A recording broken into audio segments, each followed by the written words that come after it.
Venez, et vous verrez, a dit Jésus. Ils ont vu où il habitait. Ils ont mis leur pain dans les siens pour quelque temps. Et le choix était radical. Ils se sont engagés pleinement.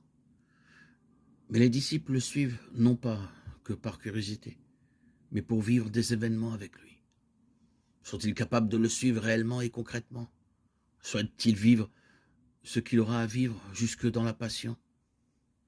Suivre Jésus est vraiment radical, et cela peut nous faire peur.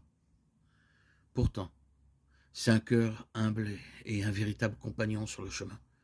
Il tend la main, il ne s'impose pas. Il veut discuter et vivre des choses avec nous. Finalement, le suivre réellement ne semble pas difficile. Lorsqu'il leur dit « Que cherchez-vous » c'est à nous aussi qu'il le dit.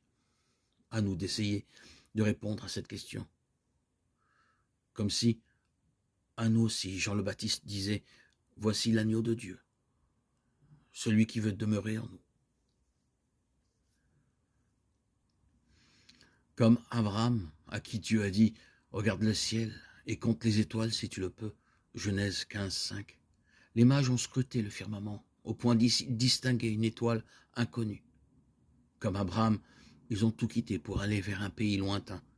Comme Abraham, ils désiraient qu'un fils leur soit accordé, non pas cependant à titre de descendant, mais en tant que roi des Juifs, à vénérer. Étrange idée, tout de même, de se sentir à ce point concerné par un petit prince étranger. Ont-ils eu l'intuition, en contemplant la mystérieuse étoile, qu'elle était un signe à la fois céleste et divin? Les mages sont partis en pèlerin, les yeux fixés vers le ciel, et le cœur habité d'un fervent désir. Rien n'a pu les décourager, pas même le fait d'ignorer où ils devaient se rendre.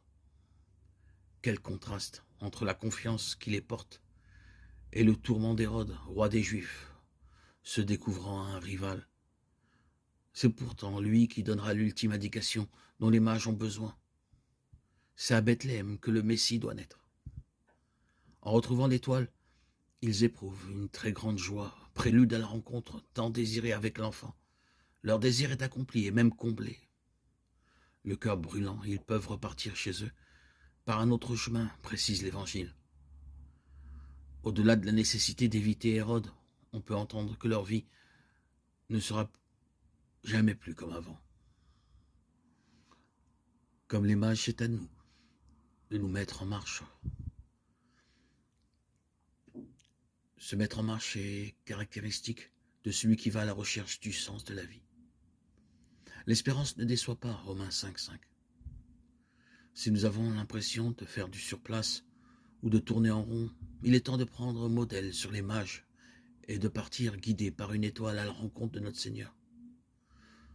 Rendons grâce à Dieu pour tous ses dons.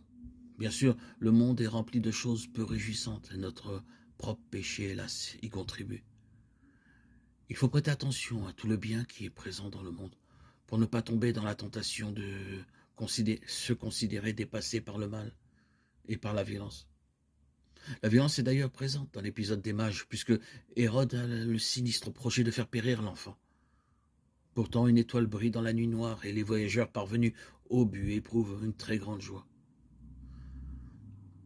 Que cette joie soit nôtre tout au long de notre pèlerinage sur terre et que cette joie puisse témoigner de l'espérance qui nous habite, qui nous anime quotidiennement.